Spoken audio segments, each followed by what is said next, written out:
Hi guys, it's Mark Zicree, Mr. Sci-Fi, also known as Mark Zicree of Space Command. And today I'm going to talk about the first great dinosaur film. Now, if you're like me, I've loved dinosaurs since since as long as I can remember. Back when it was called the Brontosaurus. I think then they changed it to Patasaurus, and now it's Brontosaurus again. I don't know, but for kids, dinosaurs are just magical creatures and quite wonderful. And many of you who are watching this probably think of the greatest dinosaur film as based on this book, Jurassic Park, or as I like to call it, Westworld with dinosaurs. And and it is really a wonderful piece of work, and the various sequels it spawned have definitely had their strengths and weaknesses. But that is not, by my lights, the greatest novel about dinosaurs ever written. And we're going to get into that, and we're going to get into the movie that it spawned, and many, many things around that. But first of all, let's talk about this, Jurassic Park. This is a signed copy, signed by Mr. Michael Crichton. And he sold it immediately to the movies. It was a huge bestseller. It was a huge hit as a motion picture. Interestingly enough, it was directed by Spielberg the same year he directed his film about the Holocaust, Schindler's List. But, and I was at Universal and utilized some of the sets from Jurassic Park and sliders. Many cool things to talk about. But many of you will also know that right on the heels of Jurassic Park, Michael Crichton wrote a sequel that was not really as well received, and it was called The Lost World. Now, I always thought that the reason he entitled it that was because, first of all, it's a tip of the hat to another writer, and also in the hope that people looking up his sequel or going to order his sequel, that someone in the bookstore might say, well, there's another book with the same title, and it might lead readers to check that book out. And that book is this book, The Lost World by Sir Arthur Conan Doyle, and it was written and published in 1912, and that is a drawing of its main character, Professor Challenger. And many of you will probably know Arthur Conan Doyle as the creator of the great Sherlock Holmes, and but you probably don't know that he created two terrific characters. And the other one, and his favorite, was Professor Challenger. And the reason that you can tell he was so fond of this character was in this first edition of the book, there is a photograph of the main characters, and there is Professor Challenger, the guy with the beard, and that was actually, in disguise, Arthur Conan Doyle himself. So, pretty cool, and this is a very, very, very cool book. And the basic idea is that Professor Challenger is an extremely hot-tempered and bellicose man, but brilliant, and he is certain that there are dinosaurs on a lost plateau in South America, and he, along with three compatriots, journeys down there to get the proof. And it is a wonderful book. Now, the same year that the first edition was published, 1912, they also published a deluxe illustrated edition with a dinosaur footprint on it, or dinosaur footprints. And this is a rare, rare beast, this book, but it has wonderful illustrations, including that one. That's the same as the rare dust jacket from the other first edition, but this is wonderful too. Has color illustrations, and then this is the American first edition, and that's what that dust jacket looks like. And it had different, but also very distinctive illustrations as well, very colorful and nice. Now The Lost World was also published initially in The Strand, the magazine that published the Sherlock Holmes stories, and I have that over there somewhere, the bound volumes of The Strand, fully illustrated. There's also an annotated Lost World that reproduces those illustrations and goes into the background, and I highly recommend it. You can find it on eBay and other places. So the book came out in 1912 in all these various editions, and it was a huge hit, and it only stood to reason that eventually it would be made into a movie. Now, many movie versions of this have been done, both acknowledged and unacknowledged, and TV versions and comic books and so forth. And but my favorite of all of those versions was the first adaptation, which was made in 1925. And you know, the challenge of presenting dinosaurs was quite a formidable one, and various filmmakers have tried different ways to have dinosaurs. So there was, in the old days, you might put somebody in a costume, and that always was very laughable. When they did Die Nibelungen, Fritz Lang's epic film before Metropolis, they had to build a dragon, and they built a full-size dragon, that people operated from within. Amazing, but also somewhat problematical. And of course, nowadays we do, CG and all that, but they didn't have that back then. In fact, in 1925, every camera effect had to be done in camera, so you couldn't just take one thing and then another thing and add them in post like we do nowadays. You had to make it happen or it didn't happen. So you'd shoot something, crank the film back, shoot another element.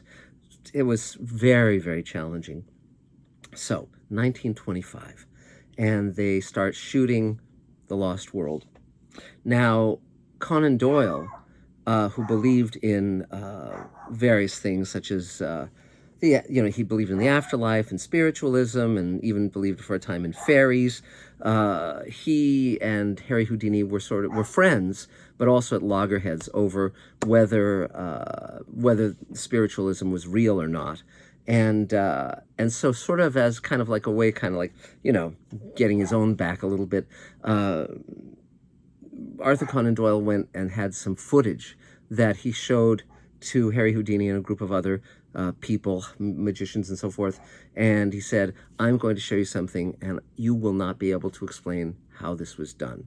And he put the film on the projector, and he projected it, and it was film of dinosaurs. And the entire audience was just spellbound and stunned.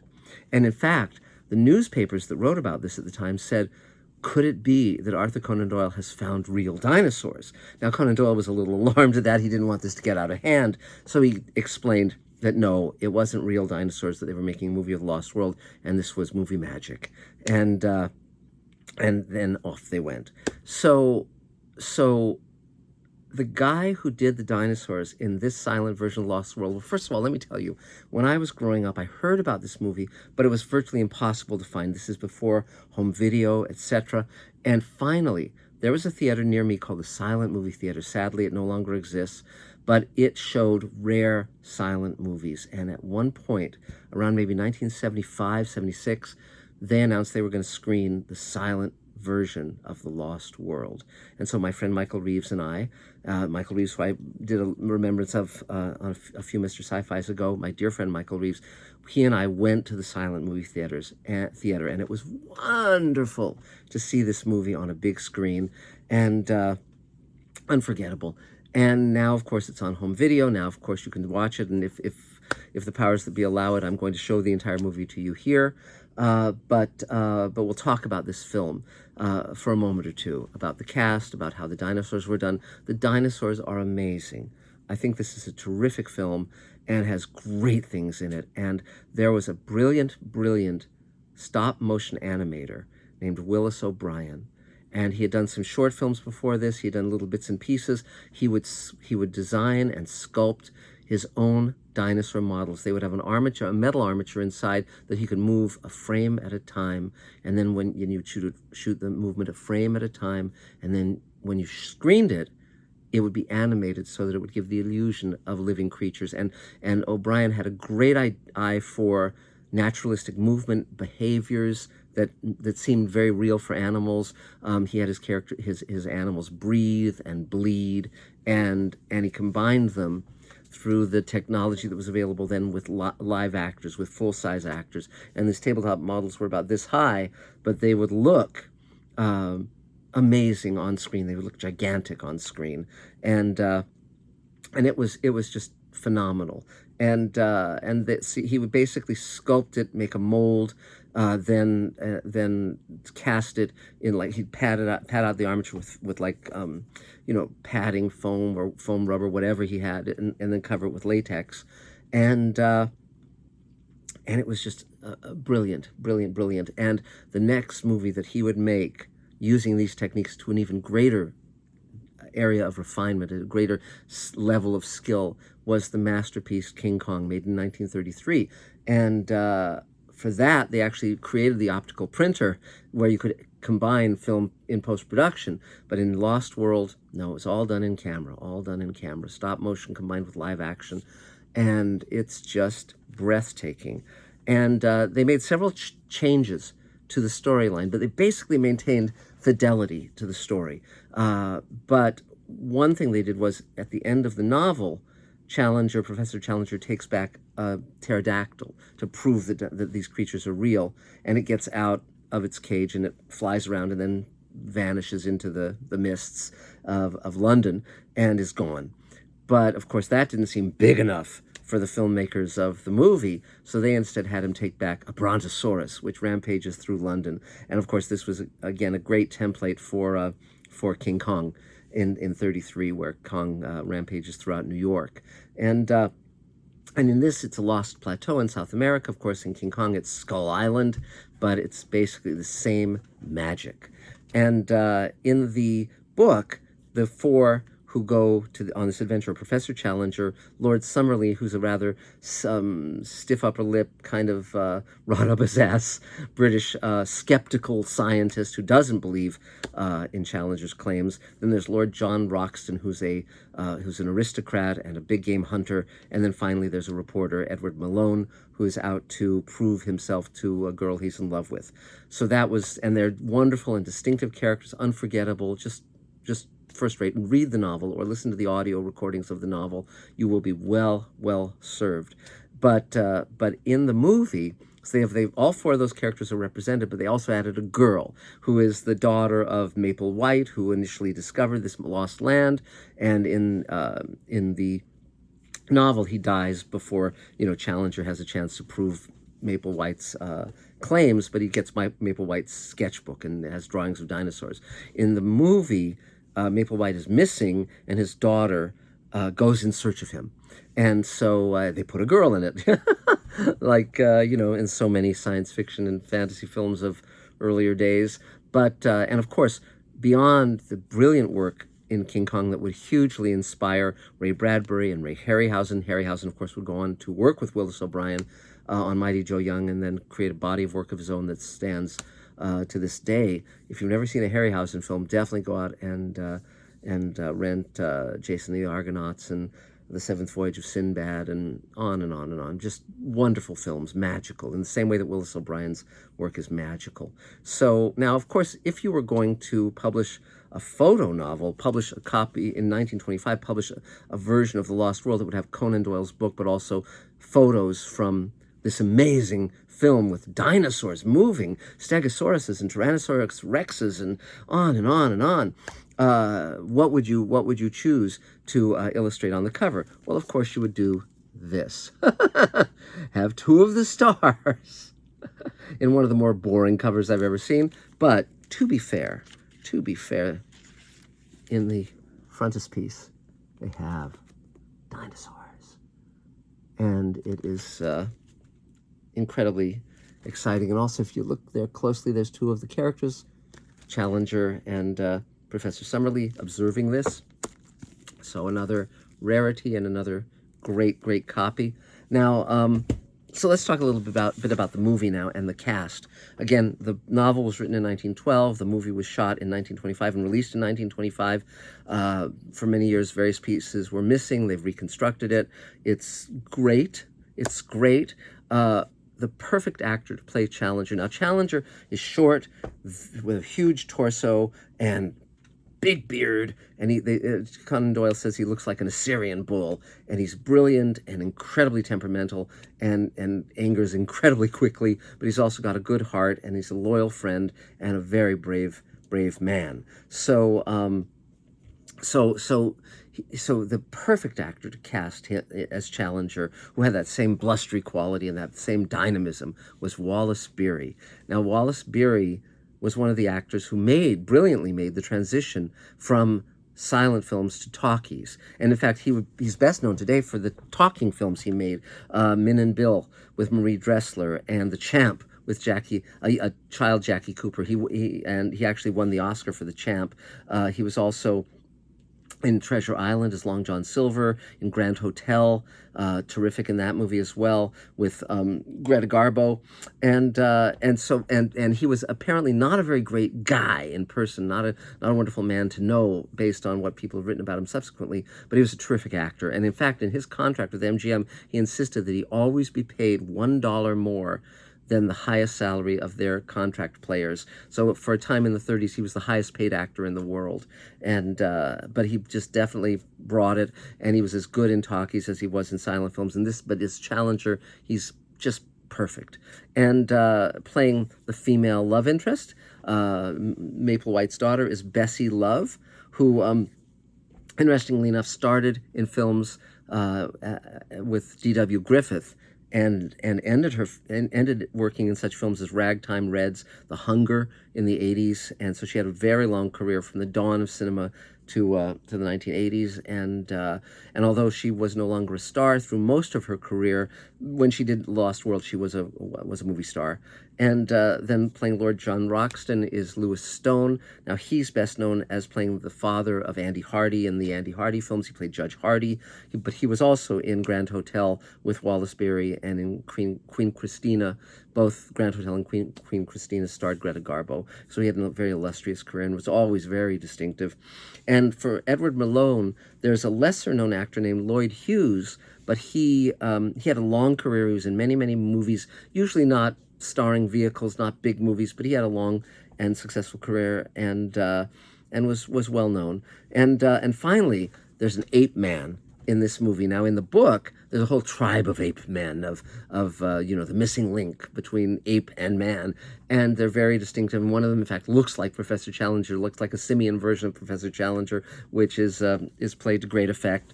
But in this movie, they just have one ape man. But interestingly enough, there was prosthetic makeup used that later the same technique or similar would be used in Planet of the Apes, and also the apes in the Australopithecines in 2001. And but this is one of the earliest versions of this makeup, and it was the Ape Man was played by a wrestler and boxer and actor named Bull Montana, whose real name was Luigi Montagna. He was from Italy. And he was in many, many films. He acted with Lon Chaney. He was in Buster Crabbe's Flash Gordon. So he too had a long and fabled career. But he's good in this and distinctive. And there's many, many, many, many delights that you will find in this movie.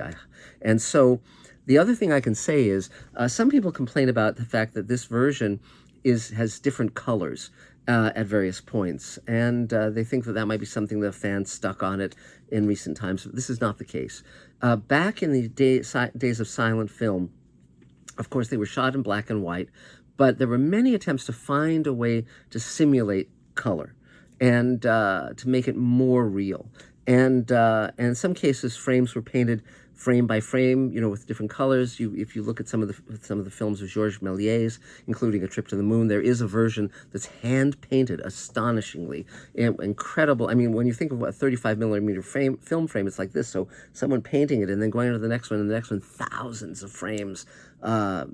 It's crazy, but it's very, very singular and fascinating to see if you've never seen it. You can find Georges Méliès' Trip to the Moon. I believe you can find the color version on YouTube, and it's really worth seeing. But they would also try in later years throughout the 20s, try two-strip Technicolor, which ultimately in the 30s became three-strip Technicolor. Two-strip Technicolor had a more limited palette. So was green, sort of a green that would be both green and blue. It wasn't a full color scheme, but it was neat, and it could be used to great effect in such films as there's a sequence in color in Lon Chaney Phantom of the Opera, and there's also it's very beautifully used in The Black Pirate, a Douglas Fairbanks film, which is all in color. And there's, in fact, even some color footage, two-strip Technicolor footage of a very young Gina Harlow in one of these films. And she's just, I think it's in Wings, actually. And she's just breathtakingly beautiful. Everyone always said that she had the most amazing skin, and you can really see that in the two-strip Technicolor. But back to The Lost World. So the other way they would try to simulate color is by printing the film on different colored film stocks, and so the entire frame would be a color, one color, but it could be used in different scenes, would be different colors. So in the Lost World, for night scenes, it's printed on blue stock, for jungle scenes on green, and for like scenes with fire, like where there's a volcano, red. And they actually hand colored someone throwing a torch at a dinosaur in one sequence, and you'll know it when you see it. So that's all the main stuff. It is the first great dinosaur film. You would not have King Kong without this film, and you almost certainly would not have Jurassic Park without the book, The Lost World. So here is one of my great loves. Please seek out the novel. You will be well rewarded. It is. If you like Sherlock Holmes, you're going to love this. And oh, the one final thing is, so the Professor Challenger was very close to Conan Doyle's heart. So he actually did a sequel called The Poison Belt, which was a series of novellas. This again is the first edition, and quite something. And then he did one more return to Challenger, and that was a book called The Land of Mist, in which Challenger comes to believe in spiritualism. Now, interestingly enough, although Conan Doyle believed all this stuff, he never had Sherlock Holmes fall for any of it. Sherlock Holmes never believed in spiritualism, never believed in magic, magical magic, poof. But with Challenger, he could not stop himself from having Challenger fall into that, what Conan Doyle believed was the truth, but which to us seems patently absurd. And, but of course, Conan Doyle lost many loved ones, including one of his children in World War I, and as did millions of families. And so there was a natural desire to find a way of communicating with the afterlife. So the people who followed spiritualism were grieving and trying to find some way of soothing their grief. So there's that. So that's it for now. Right now we're going to show you the entire Lost World, if we're allowed to. YouTube has been a little bit interesting lately, but if you love Mr. Sci-Fi, please subscribe, ding the bell, make a comment, tell your friends. We're very close to 100,000 subscribers. I really want to hit that mark. And if you want to subscribe to Patreon, they've demonetized the channel, hopefully temporarily. So if you want to throw a few bucks our way at patreon.com/Mark Zicree or / whichever slash it is, that would be much appreciated. And many more adventures to come. We're filming in the next few weeks, Space Command, and then on to bigger and better, more marvelous, wonderful things. But for now, sit back, maybe with some popcorn, and enjoy the brilliant Lost World.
Io